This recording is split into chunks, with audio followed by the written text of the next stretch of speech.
tadi di awal berat ya kan, tadi kayaknya luar biasa menentang dalam hati awal-awal. Kemudian setelah 4 tahun menjadi Samanera kok malah ini pengen lanjut jadi biku, apa alasannya? Nah, pada saat itu apa yang saya rasakan hidup sebagai.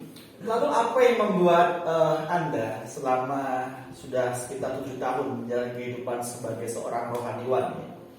Dari Samanera kemudian menjadi seorang biku ya, lalu memutuskan untuk menjadi seorang perumah tangga dan menikah lalu berkeluarga? Apa yang membuat itu terjadi? Itu sebenarnya secara jujur sesungguhnya kalau boleh milih sekarang ini milih kehidupan sebagai biku atau sebagai perumah tangga? Kalau suruh milih sebenarnya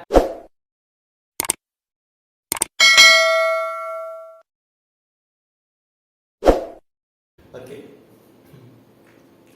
Halo semuanya. Kali ini saya akan berbincang-bincang dengan salah seorang yang bisa dibilang punya pengalaman spiritual dalam agama Buddha. Yang dulunya beliau ini adalah seorang samana, seorang pabajita begitu ya. Kemudian akhirnya malah sekarang nyemplung ke dalam umat awam. Nah, ini pasti akan menarik. Nah, beliau ini bernama Imade Adnyana. Oke, kita langsung saja bincang-bincang dengan beliau. Halo Bli. ya, halo, selamat bertemu dalam acara bincang-bincang mungkin pengalaman tentang kehidupan ya. Ya. Asik nih. Kita sudah berapa lama ya kita ngobrol-ngobrol ini ya? Karena sejak pandemi kayaknya harus banyak di rumah. Betul. Banyak kita mungkin banyak mengurung diri di rumah. Ya mungkin kalau ada kesempatan waktu luang ya kita bisa ketemu sama teman-teman, kita sharing-sharing tentang pengalaman hidup ya. Itu tujuannya nanti ya untuk bekal kehidupan kita, misalnya untuk pembelajaran kita bersama. Oh ternyata kehidupan ini apa yang harus kita lakukan kan, seperti itu. Masuk akal ini, mantap sekali. Nah, jadi gini, dulu itu kenapa awal-awal bisa masuk ke dalam lingkaran ataupun lingkungan pabajita, seorang samana, seorang biku ya begitu. Boleh diceritakan? Iya. Sebenarnya kalau dari perjalanan hidup yang sudah saya lewati, sebenarnya ya tujuan awal hidup sebagai seorang rohaniawan itu adalah tujuan utamanya adalah untuk menempuh pendidikan sebenarnya. Menempuh pendidikan untuk mempelajari tentang agama Buddha itu sendiri.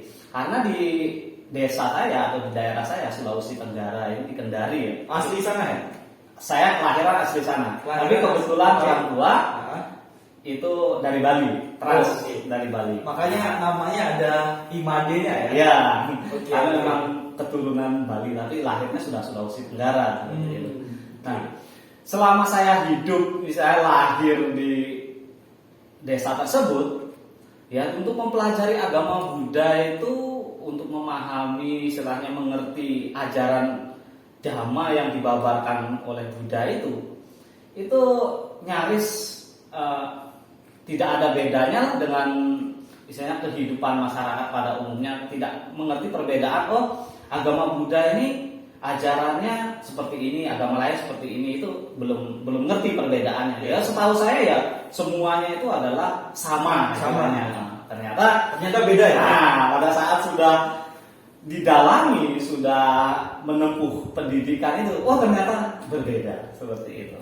Jadi kalau dulu umpamanya di sana apa yang dilakukan biasanya kalau Bali itu banyak tradisi ya, tradisi orang Bali. Ya kita orang tua saya yang melakukan tradisi itu, yang penting ikut aja. Yang penting ikut, karena ya kita hidup di lingkungan tersebut, ya kumpulnya sama komunitas kita banyak orang-orang saudara-saudara orang Bali, ya kita ikut upacara tersebut, ya bikin sajen dan lain sebagainya. Ya, terus kemudian bisa masuk karena pendidikan itu gimana?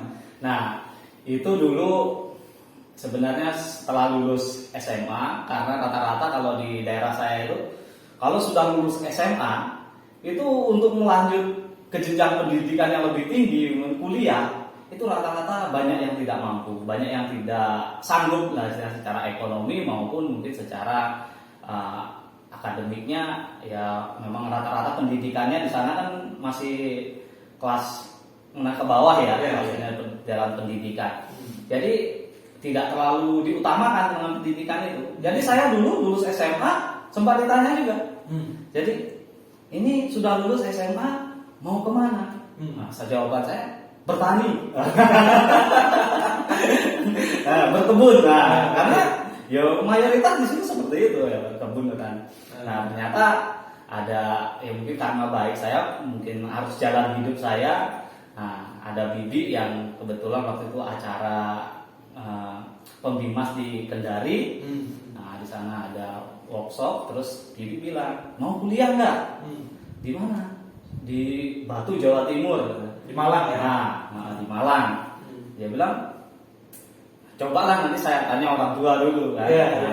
Dalam hati saya ini sebenarnya yo belum ada niat sama sekali untuk kuliah karena masih nyaman dengan tempat tinggal saya yang saat itu. Nah, akhirnya saya sampaikan kepada orang tua saya saat pulang dari kegiatan, Pak, ini saya ditawarin untuk kuliah di Batu, Jawa Timur.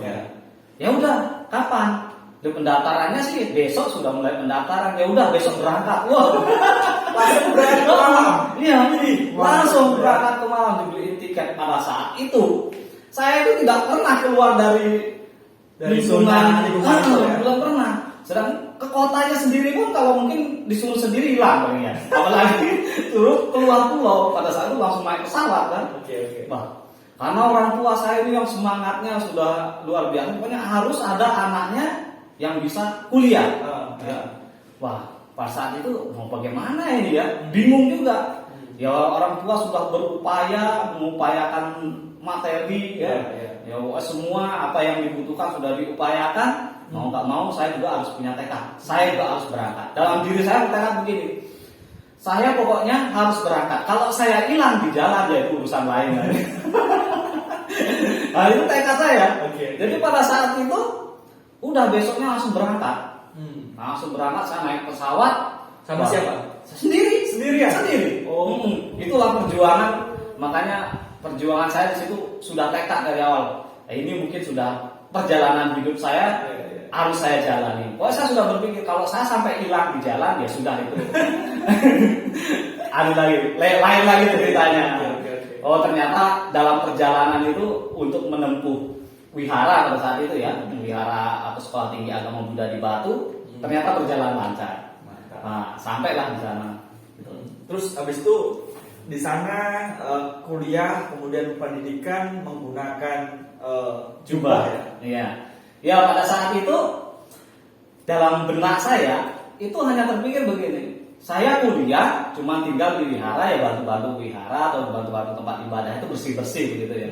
Ternyata sampai di sana itu berbeda. Ternyata harus mengikuti kehidupan seorang samana atau kehidupan selibat. Jadi tidak tahu.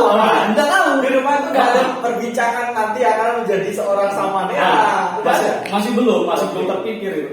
Pada saat sampai di sana, kita ada ospek kan. Ospek itu beberapa minggu. Nah, setelah itu ada proses istilahnya kalau tinggal di wihara itu ada nanti penabisan sebagai seorang rohaniawan. Yang awal itu adalah seorang silacaru. Namanya silacaru itu kalau secara awamnya adalah kehidupan selibat tapi dia pakaiannya masih putih-putih. Nah, pakaian putih semua. Ya, putih-putih, tapi kepalanya udah digundul ya. Wah, pertama saya masuk di sana, loh, harus digundul ini pakaiannya.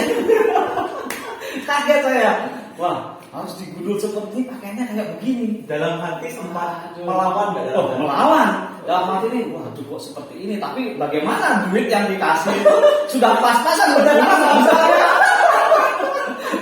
Pulang juga sudah nggak bisa. Ya udah, harus ya memang sudah dari awal tekad. Orang tua juga maksud saya dalam pikir saya bahwa orang tua senang, saya harus kuliah. Saya jalankanlah itu kehidupan itu. Awal memang berat, bagi saya itu berat. Jauh dari orang tua, hidup harus dikarantina istilahnya ya. Lah kalau masa itu kan lulus SMA itu masanya kita itu istilahnya main-main kan, masanya senang-senang. Mungkin kalau masih muda itu ya masanya kita ya dekat-dekat lawan jenis kita lah ya, seperti itu kan. Masanya nggak boleh ya? Nggak boleh. Lawan jenis itu sudah nggak boleh, sudah harus tempatnya sudah pisah-pisah kan. Nah itu awalnya adalah hal yang berat sekali dalam kehidupan saya. Nah, sempat pada saat itu merasakan seperti itu ya, sempat meneteskan air mata juga. Nangis ya? Ya, kok seperti ini ya? Kok seperti ini di sini ya? Akhirnya lama kelamaan ya karena banyak teman, kita bisa adaptasi, kita bisa sharing-sharing dengan teman-teman dari pulau lain kan, dari Banyuwangi, ada yang dari Lombok, terus ada dari Lampung. Nah, ternyata mulailah di sana saya bisa adaptasi dan mulai mempelajari, oh ternyata hidup sebagai seorang manusia istilahnya dalam agama Buddha, ternyata ada pilihan kehidupan itu. Ada kehidupan kita sebagai umat awam, ada kehidupan kita sebagai rohaniawan. Nah, itu memang dua sisi kehidupan itu sangat berbeda sekali. Dimana kalau kita hidup sebagai umat awam, itu memang istilahnya ya banyak hal-hal yang apa yang kita inginkan, apa yang kita senangi bisa kita lakukan, ya kan? Kadang-kadang ya istilahnya kalau dalam bahasa umumnya ini promosi ya, promosi neraka.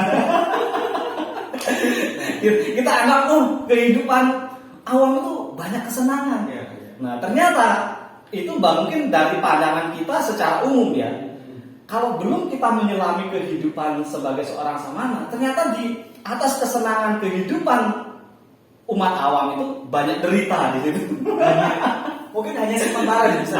Ya. Makanya dibilang hidup sebagai orang awam itu adalah promosi katanya. Awalnya kelihatan menyenangkan, sudah masuk ke sana ternyata banyak derita. Oke. Nah, dari pendidikan kemudian tadi merasakan kehidupan sebagai seorang samana, sebagai seorang pabajita, sebagai seorang rohaniwan ya. Karena tentunya tidak hanya peraturan-peraturan seperti tidak boleh makan sembarangan, tidak boleh keluar sembarangan.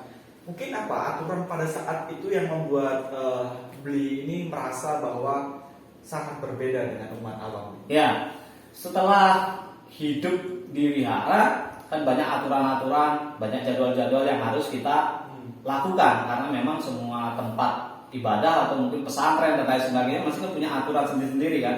Nah, begitu juga di wihara, jadi dia punya aturan. Bangun jam 3 sudah harus kita meditasi. Jam 3 pagi ya?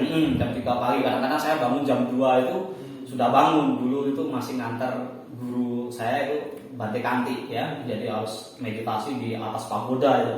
Sering ngantar itu. Nah, setelah menjalani kehidupan jadwalnya juga padat, terus disiplin yang bagus, terus lingkungan kita kalau di wihara itu kan lingkungannya ya memang seorang rohaniawan semua. Jadi mau nggak mau udah melihat kondisi seperti itu, kita kan akan terbawa kan dengan situasi seperti itu, dan nyaman di situ. Nah, dengan kondisi seperti itu nyaman mengikuti jadwal seperti meditasi jam 3, namanya nanti jam 6 baca parita, namanya kita sembahyang kan. Nanti jam setengah 7 atau jam 7 kita makan pagi. Nah, selesai makan pagi bersih-bersih belajar kuliah kan begitu. Terus siang makan siang, sore masih ada kuliah lagi. Sebelum istirahat itu pagi masih ada sembahyang lagi. Malamnya itu sore itu ada sembahyang. Habis sembahyang kadang-kadang ya masih dilanjut meditasi atau belajar sampai malam. Makanya malam jam 10 gitu kita istirahat, pagi jam 3 atau jam 2 kita sudah bangun lagi. Dan itu selama 4 tahun. 4 tahun. Itu rutinitas setiap hari. Dari bangun jam 3 pagi meditasi sampai dengan malam juga harus ada sembahyang dan lain sebagainya. Tapi ada di waktu-waktu tertentu ada memang jadwal pada saat kita kuliah biasanya kan ada semesteran. Nah, pas libur semester itu kita itu digilir untuk meditasi vipassana itu 2 minggu. 2 minggu itu full waktu kita untuk meditasi. Apa bedanya meditasi biasa dengan vipassana? Nah, begini. Kalau meditasi biasa, kita kan masih bisa beraktivitas, masih bisa belajar dan lain sebagainya, aktivitas kita bersih-bersih dan lain sebagainya kan yang kita lakukan. Tapi kalau meditasi vipassana itu meditasi full, itu tuh kita memperhatikan segala gerak-gerik baik batin atau jasmani kita secara detail. Istilahnya kita ingin jalan, keinginan itu ya sudah harus disadari, harus dicatat dalam pikiran. Oh iya, saya punya keinginan ingin jalan. Ingin jalan pas jalan, biasanya kalau kita sehari-hari jalan kan nggak pernah kita sadari kan, yang penting jalan sampai tujuan kan. Iya. Nah, tapi ini tidak. Kalau meditasi itu jalan juga harus disadari. Angkat kaki, maju letak. Angkat kaki, maju letak. Atau kadang-kadang itu ada stepnya. Kalau mungkin step pertama adalah kanan kiri kanan kiri. Pada saat jalan di pikiran itu ada yang mencatat geraknya nih kanan kiri kanan kiri. Jadi semua aktivitas yang kita lakukan pada saat itu harus penuh kesadaran. Itu dari pagi Sampai mau tidur. itu sampai 2 minggu itu. Iya, full. Itu masih 2 minggu, kadang-kadang sebulan. Itu boleh, kita boleh bicara nggak? Enggak boleh. Nggak boleh Bicara bicara. tidak boleh, ya. Itu bicara tidak boleh. Makan pun, makan itu pun itu tidak boleh kayak makan kita pada seperti biasanya makan seenaknya gitu. Itu makan pun. Jadi ambil makanan masuk ke mulut, mata itu kita tutup. Itu dikunyah 50 atau 60 kali baru ditelan. Jadi untuk menikmati, untuk merasakan gimana sih rasanya makanan, enaknya makan itu ada di mana gitu. Jadi kalau udah punya lama, awal mungkin enak ya. Ya, lama-lama jadi ampas sudah ada enak. Ternyata ya itu untuk menyadari bahwa segala makanan itu yang kita makan itu ya mungkin awal masuk ke mulut ada yang enak, ada yang tidak enak. Tapi kalau sudah dikunyah lama semuanya jadi tidak enak. Seperti itu. Jadi makan pun itu ya untuk makan satu centong begitu itu kan biasanya kita makan itu cuma berapa menit ya, itu bisa setengah jam, 1 jam. Jadi kita sadar memang nelen itu ya kita sadari. Jadi seperti itu. Jadi setiap dari bangun tidur kita sadari, sebelum kita berjalan sadari, makan kita sadari, mandi tidur. sadari, tidur. Itu tempatnya sendiri Ya berarti? sendiri. Jadi pada saat kalau namanya meditasi khusus itu namanya vipassana, itu tempatnya sendiri, tidak boleh berbicara dengan orang lain, juga apa yang kita lakukan harus penuh dengan kesadaran. Nanti memang ada guru meditasinya yang mungkin nanti pada saat kita lakukan itu meditasi, biar tidak salah jalan istilahnya. Nanti ada pembimbing yang membimbing. Oh, kita mungkin cerita tentang pengalaman meditasi. Oke, Nah, jadi ada jadwal sharing. Betul. Jadi ada jadwal sharing. Jangan sampai kalau itu tidak ada gurunya, tidak terpantau, ya bisa-bisa orang kan kalau salah dalam pengembangannya kan nanti bisa gila atau Ada. Sudah ada kejadian. Jadi banyak itu. Jadi nggak sembarangan ya? Tidak sembarangan. Oke. Kadang begini, dulu yang sering terjadi itu waktu saya kuliah di Batu itu, jadi banyak anggapan orang-orang awam itu menganggap itu meditasi itu adalah mencari ketenangan. Orang meditasi di sana pasti langsung bisa tenang. Akhirnya banyak kan anak-anaknya yang kasus narkoba, kena narkoba. Orang kena narkoba itu di karantina di wihara, misalnya disuruh ikut meditasi, itu kan pikirannya sebenarnya lagi kacau-kacaunya itu. Yang kasihan itu adalah guru pembimbingnya sebenarnya. Nah karena seharusnya itu meditasi itu melepaskan segala beban kehidupan, istilahnya tidak ada keinginan. Nah ini orang masih kecanduan narkoba masuk ke wihara, suruh bimbing ya kewalahan yang bimbing. Akhirnya ada yang loncat pagar melarikan diri, ada yang lari ya. Kenapa ya tidak tahan kan? Coba sekarang seperti kita aja, kalau umpamanya kita kecanduan rokok, ya kita sudah biasa merokok. Kita masa ngerokok tiba-tiba langsung dikurung, tidak boleh ngerokok istilahnya ya, harus terus dibimbing, tidak boleh bicara, ya, tidak boleh jalan yang cepat istilahnya, makan disuruh pelan, yang mandi juga disuruh pelan, semua aktivitas itu disuruh menyadari. Kira-kira bagaimana? Jangankan orang yang seperti itu ya, mungkin saya sendiri aja kalau disuruh nggak ngomong 2 hari, kayaknya udah nggak karuan tuh rasanya gitu. Iya. Makanya kadang-kadang gini, kita kadang-kadang salah dalam pengembangan meditasi kadang-kadang. Kadang-kadang orang banyak masalah, pengen masuk tempat meditasi. Justru itu Keliru ya? Keliru. Sedangkan orang yang tidak bermasalah saja, kalau sudah masuk meditasi, itu 2 minggu banyak masalah yang muncul. Masalah di mana? Yang masalah dari pikirannya sendiri mungkin tidak boleh berbicara. Terus masalah apa lagi? Masalah lagi di kakinya disuruh duduk berjam-jam begitu. Jadi orang harus bertahap ya. Nah, Artinya nggak semua masalah itu bisa langsung diselesaikan oleh meditasi. Harus ada step by step. Bukan berarti meditasi itu nggak membawa solusi, bukan. Betul. Ya. Seharusnya kalau saya menyarankan itu, kalau kita mau memang masuk khusus retreat meditasi selama 2 minggu, justru jangan kita mau meditasi itu bawa masalah. Jadi jangan sampai ada masalah dalam kehidupan kita. Harus dilepas itu semua. Karena apa? Ya meditasi itu nanti kalau kita punya masalah, bukannya kita mendapat ketenangan, tapi bisa-bisa stres nanti. Misalkan kita punya hutang nih, kita punya hutang belum dibayar ya kan? Saat kita mau meditasi yang kepikir apa? Kita tagih hutang terus. Bisa jadi seperti itu. Okay. Atau mungkin di rumah masih ada masalah dengan keluarga kan, tiba-tiba langsung masuk meditasi ya, malah jadi kepikiran, di sana jadi tidak selesai. Kita di sini ya juga meditasinya malah kacau, tambah masalah, jadi malah tambah masalah. Nah, kemudian nih setelah 4 tahun pendidikan ya di sana ya, kemudian menjadi seorang samanera ya berarti ya. Setelah itu melanjutkan sebagai seorang biku ya. Iya. Artinya ada tahap yang lebih tinggi. Apa bedanya samanera dengan seorang biku? Ya.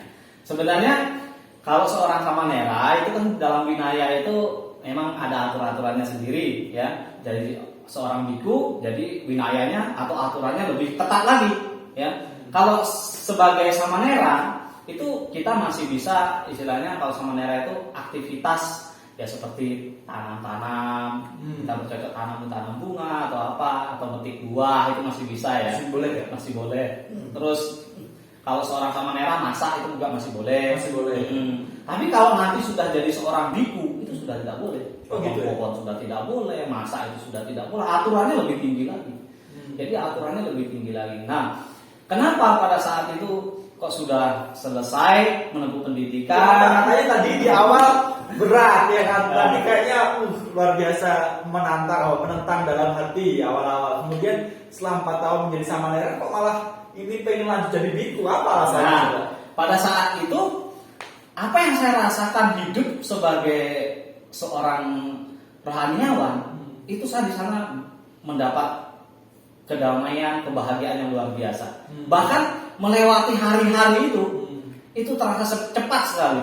Ya karena ya mungkin sudah dalam pikiran itu sudah tidak ada beban, tidak ada yang dipikirkan. Lah hidup sebagai seorang samana itu hanya memikirkan ya nanti kalau ada undangan dari umat kita pasti ngisi ceramah, mungkin kalau ada diminta untuk baca parita orang duka ya kita baca parita, kalau enggak ya kita di wihara meditasi belajar, itu saja aktivitas yang kita lakukan, sehingga tidak pernah berpikir besok kita mau apa ya, besok mau apa ya, ini sudah tidak ada lagi seperti itu. Sudah pokoknya hidup berjalan dengan pikiran yang damai seperti itu. Sudah lepas semua karena kita memang hidup sebagai seorang rohaniawan, memang tidak ada sesuatu yang harus kita kumpulkan, yang harus kita miliki untuk kehidupan kita pribadi.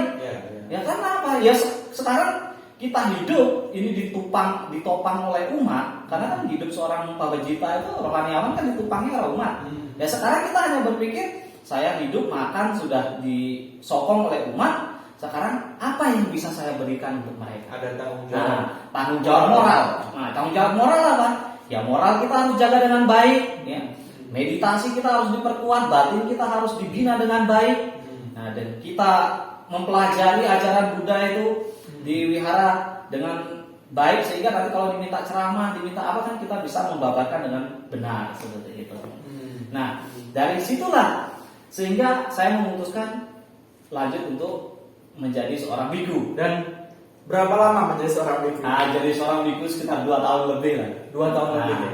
Memang pada saat saya menuju kehidupan sebagai seorang biku itu, memang saya belum ada dalam pikiran saya seumur hidup saya harus menjadi seorang biku. Memang pada saat itu saya berpikir seperti ini. Ini kesempatan saya, karena kesempatan saya untuk mencoba merasakan kehidupan sebagai seorang biku, sebagai seorang sama. Seperti apa sih kehidupan seorang biku? Nah, pada saat perjalanan itulah ternyata ya apa yang mungkin kadang-kadang perjalanan kita itu kan di luar prediksi kita ya, di luar kadang-kadang di luar perkiraan seperti itu. Karena ya setelah menjalani seperti itu ya mungkin namanya manusia banyak berbaur dengan dunia luar, karena kan dulu di wihara kan cuma kita dikurung kan istilahnya, hanya lingkungan wihara saja. Tapi setelah jadi biku kan kita banyak berbaur ke masyarakat kan, ke masyarakat. Nah, ya namanya hidup itu masih belum mencapai tataran kesucian, ya masih aja dalam kehidupan itu ada merasakan jenuh, ya kadang-kadang merasakan jenuh, kadang-kadang merasakan ya bosan, kadang-kadang ya terbesit juga dalam pikiran, kayaknya kok jadi umat awam kok enak ya. Kita bisa jalan-jalan, bisa ya. Terus kemudian jadi ada beda yang cukup jauh berarti ya, antara Samanera dengan seorang biku. Betul. Pada saat kehidupan itu jadi seorang umat awam, seorang rumah tangga dengan kehidupan seorang biku, itu memang jauh sekali anunya. Rasanya kehidupan itu sangat-sangat berbeda. Berbalik ya. Berbalik. Karena kita berpikir kalau melihat itu, kalau jadi umat awam, apa yang kita pengen bisa kita beli kan? Karena kita kerja punya uang kan? Terus kita mau kemana? Bisa, ya kan? Apa yang kita inginkan bisa kita penuhi. Tapi kalau hidup sebagai seorang rohaniawan, ya kita kan tidak bisa. Tapi jujur nih, kalau misalkan saat merasakan menjadi seorang biku ya, dalam batin itu gimana? Nah, itulah hidup sebagai seorang biku, justru ketenangan pikiran dan batin itu yang tidak bisa terbeli oleh apapun. Itu yang kita dapat, kepuasan itu yang kita dapat luar biasa. Dan juga hidup sebagai seorang biku, di dalam kehidupan kita itu, kita hidup itu hanya untuk berbuat kebaikan untuk orang lain. Bisa diceritakan nggak rasa puasnya sebagai seorang biku itu seperti apa? Nah, begini, rasa puasnya sebagai seorang biku, ya kita bisa puas istilahnya dalam hal pelayanan ke umat. Ya, umat ada yang undang kita, yang umpamanya ada duka, ada acara apapun ya, yang ini kita bisa penuhi, kita melakukan pelayanan, orang lain senang, kita ikut bahagia. Ya, juga di dalam batin kita. Di dalam batin kita itu perasaan itu tenang. Karena apa? Tidak ada sesuatu yang kita inginkan dalam kehidupan ini. Tidak ada target. Oh, saya harus, banyak kalau hidup sebagai umat awam kan harus beli rumah, ya kan? Harus mikirkan anak, harus mikirkan istri, besok beli baju, besok beli apa kan? Dan lain sebagainya. Besok makan apa? Yang paling parah kan besok makan siapa? Ya kan? Sebagai seorang biku tidak memikirkan itu. Makan pun dalam hal makan sudah tidak terpikir. Karena apa? Ya sudah, selesai dengan pelayanan umat, kita meditasi untuk ketenangan batin kita. Berapa kali makan sehari? 2 kali. Kadang 2 kali, kadang sekali. Nah, tidak tentu. Kadang kalau kita ke daerah, kadang jamnya tidak pas, sudah lewat jam 12 sudah tidak makan. Cuman ya begitu. Suka dukanya kehidupan seorang biku. Kadang kalau lagi sukanya ya kita bisa melakukan kebaikan yang tidak terhingga istilahnya kan. Kalau kita hidup sebagai seorang perumah tangga, kadang-kadang mau berbuat baik kan ke orang lain kita tidak bisa pure kan, tidak bisa sepenuhnya. Kenapa? Ya ada rumah yang harus kita pikirkan, ada keluarga yang harus kita pikirkan, ya kan? Tidak bisa sepenuhnya, ya kan? Tapi kalau hidup selibat, sepenuhnya itu bisa kita lakukan untuk orang lain, untuk kebahagiaan orang lain. Seperti umpamanya, kenapa saya bilang kalau hidup sebagai perumah tangga itu tidak sepenuhnya kita bisa melakukan kebaikan? Ya karena ada waktu kita yang tersita berbagi ya? Rumah tangga itu. Jadi kebebasan itu memang sudah sangat-sangat ya harus terbatasi. Makanya sering kejadian dulu. Nah, pernah itu kejadian saya dulu jadi seorang biku. Ibu-ibu ini ya pagi-pagi sudah ke wihara, sudah ada makan ke Banting. Ternyata suaminya di rumah belum dikasih masak. Belum kasih masakan kan? Komplain sama saya. Banting, ini istri saya pagi-pagi sudah datang wihara, di rumah ini nggak ada apa. Nah itulah dengan cara-cara seperti itu sebenarnya kurang bijak kan? Harus bisa mengatur ya. Betul. Kalau memang mau pagi langsung dilihat ya langsung jadi samana saja, ya. Jadi seorang biku saja kan begitu. Jadi memang kebebasan kemudian sedikit keinginan itu yang membuat seorang biku itu menjadi lebih bahagia, Betul. lebih tenang, tidak merasa cemas, tidak merasa khawatir. Kayaknya enak ya. Ya, makanya kadang-kadang begini, orang melihat dari sisi luar, hidupnya biku itu enak sekali ya. Nah, enak kan kalau dilihat. Sekarang apa juga yang tidak enak? Makan, sudah paling tidak kurangan makan kan. Tempat tinggal di mana-mana ada. Nah, kita kan orang tempat tinggal rumah cuma satu kan. Yeah. Kalau biku ini ke sana wihara sana ada terus kan. Kendaraan gonta-ganti, ya kan? Kita mau kemana pasti dijemput, mau naik kendaraan apa, ya kan? Nah, itu istilahnya kalau kita melihat dari luar, kayaknya enak sekali ya hidup menjadi biku. Tapi kita Tapi kalau sudah nyemplung, sudah masuk ke sana, nah semua itulah istilahnya segala keserakahan kita ya, hawa nafsu kita harus kita tekan. Itu sekarang kuat tidak di situ. Nah itulah sekarang. Nah karena apa? Kehidupan kita sebagai perumah tangga kan kita mencari sebanyak-banyaknya, ya kan? Mengumpulkan barang sebanyak-banyaknya dengan harapan apa? Untuk kebahagiaan kita di masa depan. Untuk keluarga kita di masa depan. Dan lupa harusnya hari ini kita sudah harus bahagia. Nah, itu kadang-kadang seperti itu. Makanya kalau kehidupan seorang biku berbeda lagi. Kalau umat awam itu mencari, dia mencari terus-menerus. Kalau seorang rohaniawan itu melepas. Makanya kebahagiaan orang mendapat dengan cara mencari, dengan kebahagiaan orang melepas itu berbeda. Ya, itu dah di situ. Makanya ya kadang-kadang, tapi kalau melepas istri, keluarga itu beda lagi. Jadi saya ingin tanya nih. Jadi lalu apa yang membuat Anda selama sudah sekitar 7 tahun menjalani kehidupan sebagai seorang rohaniwan ya? Dari Samanera kemudian menjadi seorang biku ya. Lalu memutuskan untuk menjadi seorang perumah tangga dan menikah lalu berkeluarga. Apa yang membuat itu terjadi? Itu sebenarnya pilihan yang sangat sulit dalam kehidupan saya sebenarnya. Ya, tapi mau bagaimana lagi ya? Mungkin sudah, kalau kita dalam bahasa rohaniawannya, bahasa damanya, ya mungkin sudah karmanya ya. Karena kan kita bisa buat. Ya, betul. Tapi kan tidak semuanya karma yang kita buat dalam kehidupan itu, kan ada karma yang masa lalu juga menopang. Ya mungkin yang harus saya bayar dalam kehidupan saya ya. Nah, jadi hidup sebagai seorang biku pada saat itu memang pada saat itu sudah istilahnya pernah merasakan titik jenuhnya. Ya, pernah merasakan titik jenuhnya. Ada merasa bahwa mungkin sudah jenuh banget ya. Kadang begini mikir. Pernah terbesit juga kalau kita sebagai biku, hidup kita itu sebagai seorang biku, ya kita bisa melakukan kebaikan untuk orang lain. Tapi kadang-kadang pada saat itu kepikir juga orang tua ada di rumah juga mungkin masih butuh perhatian secara ekonomi materi kan. Ya, dari situ terpikir juga kalau saya melanjutkannya apakah tidak terlalu mudah istilahnya, belum bisa membalas jasanya orang tua. Karena kan sebagai seorang biku kan nggak boleh kirim uang. Betul. Akhirnya kan nggak kerja juga.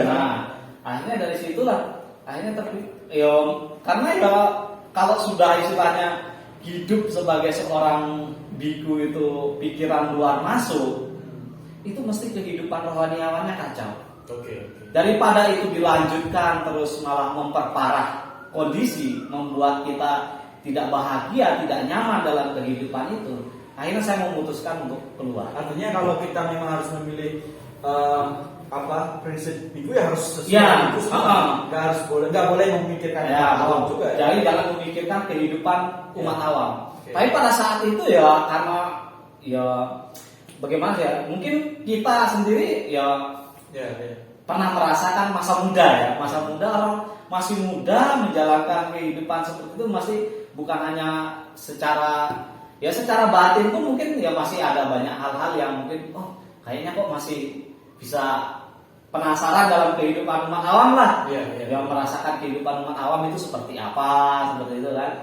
Ya akhirnya memutuskan untuk lepas lah dari situ, untuk lepas terjun ke kehidupan perumah tangga, berkeluarga, punya istri, punya anak. Ternyata banyak masalah, banyak beban. Ternyata rasanya lebih mana? Lebih menderita.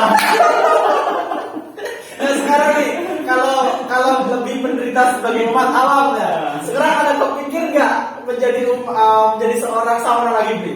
Kalau terbesit itu pasti pernah. Eh. Karena kan dalam pikiran masih terbesit. Iya. Ada nggak kesempatan di masa yang akan datang mungkin menjalankan kehidupan sebagai rohaniawan lagi. Tapi kan kita tidak bisa egois istilahnya. Sekarang saya sudah masuk dalam kondisi istilahnya sebagai perumah tangga, Punya tanggung jawab. punya tanggung jawab yang harus saya selesaikan, ya kan? Tidak mungkin tiba-tiba ya udah sekarang sudah ada anak, ada istri, kamu saya tinggal aja jadi biku. Bagaimana nasib mereka? Itu juga tanggung jawab. Nah, itu tidak tapi tanggung jawab. tapi kita harus bisa menjelaskan juga, Bri, terkait dengan contoh nih seorang Pangeran Siddhartha tapi meninggalkan keluarga, bukan berarti beliau nggak bertanggung jawab. Betul. Ya, tapi Betul. beliau punya visi dan tujuan lebih tinggi, lebih mulia. Ya sebenarnya kan tujuan kalau seperti Pangeran Siddhartha kan bagaimana untuk membebaskan manusia atau makhluk ini dari lingkaran samsara, penderitaan kehidupan kan, untuk mencapai kebahagiaan tertinggi nibbana itu. Kan sebenarnya tujuannya adalah mulia bagi mereka yang memahami itu Ya, secara spiritual. yang nggak memahami bahwa dia mungkin broken home, kemudian dia meninggalkan keluarga, kok nggak ada tanggung jawabnya, Nah, kan gitu ya. Ya kalau dia memahami secara kasat mata umat awam, istilahnya tidak secara spiritual, mungkin akan berpandangan seperti itu. Nah ini kan tidak bertanggung jawab, misalnya sudah ada anak, ada istri kok ditinggal pergi, ya kan? Untuk kebahagiaannya sendiri kan egois kan. Dan di ujungnya akhirnya baik anak maupun istri semua juga ikut ajaran Pangeran Siddhartha ya. Bahkan mereka pun juga bisa mencapai taraf kebahagiaan tertinggi kan, kebebasan tertinggi. Anaknya Nah. juga jadi bante juga, Nah. istrinya juga akhirnya jadi bikuni Betul. juga. Oke. Ya itu kalau orang bisa memahami, tapi kan pemahaman orang itu harus bertahap. Iya. Nah harus bertahap, harus dia memahami. Oh kalau secara kasat mata umat sepertinya egois sekali, ya kan? Tapi secara spiritual, ya dia tidak egois, bahkan dia itu rela meninggalkan Harta. istilahnya kebahagiaan duniawinya, kesenangan duniawinya untuk kebahagiaan orang lain, sampai mencari istilahnya untuk mencapai jalan itu kan Butuh penderitaan yang luar biasa yang beliau lalui, ya kan? Nah iya, kalau beliau tidak memikirkan orang lain, ya ngapain, sudah semua ada di istana kan? Semua ada, istana ada. Istana ada, pemaisurinya ya cantik-cantik, ya pelayannya ya cantik-cantik. Itu kalau umat awam Ya kurang apa lagi ya kan? Tapi kan secara spiritual beliau ini memahami secara spiritual bahwa hidup ini seperti ini terus loh. Jadi secara jujur sesungguhnya kalau boleh milih sekarang ini, milih kehidupan sebagai biku atau Ya. sebagai berumah tangga? Kalau suruh milih sebenarnya milih sebagai seorang biku. Oke. Nah, itu kalau milih ya. Ya, ya. Tapi kan sekarang kenyataannya Nggak bisa seperti itu sudah nggak juga. bisa. Punya Jadi tanggung jawab. harus diselesaikan tanggung jawab itu, diselesaikan. Ya kita harus berpikir, udah seperti ini ya harus apa yang kita sudah jalani ya, apa yang sudah kita lakukan ya kita harus bertanggung jawab dengan kehidupan itu. Oke, terima kasih ya teman-teman semuanya. Terima kasih telah menonton kami dan juga semoga memberikan satu gambaran atau pemikiran yang baru ya terkait dengan gimana sih rasanya sebagai seorang samana, seorang biku, seorang Generasi samana. muda harus coba. Dan juga sekarang menjadi seorang rumah tangga yang punya juga tanggung jawab yang berbeda. Oke, terima kasih semuanya. Semoga semua makhluk hidup berbahagia. Sabe sata bawantu sukitata. Sadu, sadu, sadu. Terima kasih, Bri. Oke. Ya, terima kasih.